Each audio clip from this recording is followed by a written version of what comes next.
بسم اللہ الرحمن الرحیم۔ السلام علیکم۔ حضرت اسامہ بن زید رضی اللہ تعالیٰ عنہ سے روایت ہے کہ میں ایک رات کسی کام کی غرض سے نبی کریم صلی اللہ علیہ وآلہ وسلم کی خدمت میں حاضر ہوا۔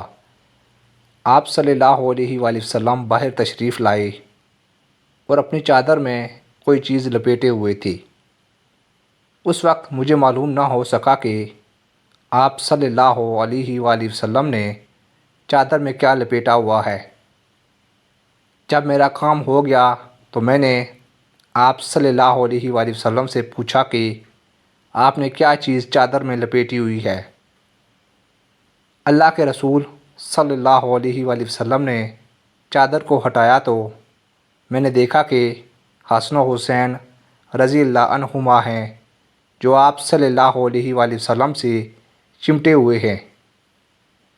آپ صلی اللہ علیہ وآلہ وسلم نے فرمایا، یہ دونوں میرے بیٹے ہیں اور میری بیٹی فاطمہ رضی اللہ تعالیٰ عنہا کے بیٹے ہیں۔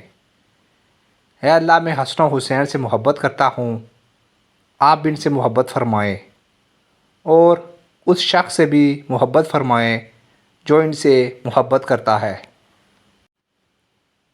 حضرت ابو ہریرہ رضی اللہ تعالیٰ عنہ سے روایت ہے کہ ہم ایک مرتبہ اللہ کے رسول صلی اللہ علیہ وآلہ وسلم کے ساتھ ایک سفر میں گئے۔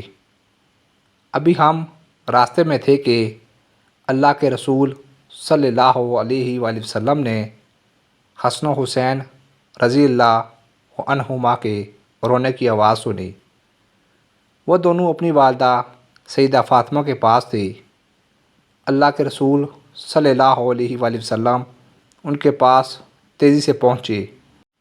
حضرت ابو ہریرہ رضی اللہ تعالیٰ عنہ فرماتے ہیں کہ میں نے آپ صلی اللہ علیہ وآلہ وسلم کو حضرت فاطمہ رضی اللہ عنہا سے یہ فرماتے ہوئے سنا کہ میرے بیٹوں کو کیا ہوا۔ سیدہ فاطمہ رضی اللہ عنہا نے عرض کی کہ انہیں سخت پیاس لگی ہے۔ اللہ کے رسول صلی اللہ علیہ وآلہ وسلم پانی لینے کے لیے مشکیزے کی طرف بڑھے۔ ان دنوں پانی کی قلت تھی اور لوگوں کو پانی کی شدید ضرورت تھی۔ آپ صلی اللہ علیہ وآلہ وسلم نے آواز لگائی، کیا کسی کے پاس پانی ہے؟ ہر ایک نے کجاووں سے لٹکے ہوئے مشکیزوں میں پانی دیکھا مگر ان کو ایک قطرہ بھی نہ ملا۔ آپ صلی اللہ علیہ وآلہ وسلم نے سیدہ فاطمہ رضی اللہ عنہا سے فرمایا کہ ایک بچہ مجھے دیں۔ سیدہ نے ایک کو پردے کے نیچے سے دے دیا۔ وہ سخت پیاس کی وجہ سے رو رہا تھا۔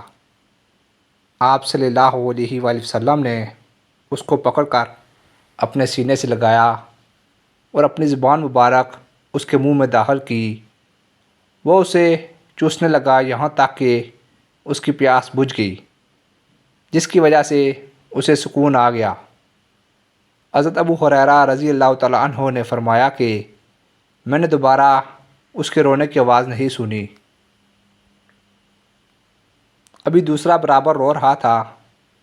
آپ صلی اللہ علیہ وآلہ وسلم نے فرمایا کہ دوسرا بچہ بھی مجھے دے دیں، تو سیدہ فاطمہ رضی اللہ عنہا نے دوسرا بچہ بھی آپ صلی اللہ علیہ وآلہ وسلم کے حوالے کر دیا۔ اللہ کے رسول صلی اللہ علیہ وآلہ وسلم نے دوسرے کے ساتھ بھی ویسا ہی کیا جیسا پہلے سے کیا تھا، یعنی اس کو پکڑ کر اپنے سینے سے لگایا اور اپنی زبان مبارک اس کے منہ میں ڈالی، جسے وہ چوسنے لگا یہاں تک کہ اس کی پیاس بجھ گئی۔ دونوں چپ ہو گئے۔ میں نے دوبارہ ان کے رونے کی آواز نہیں سنی۔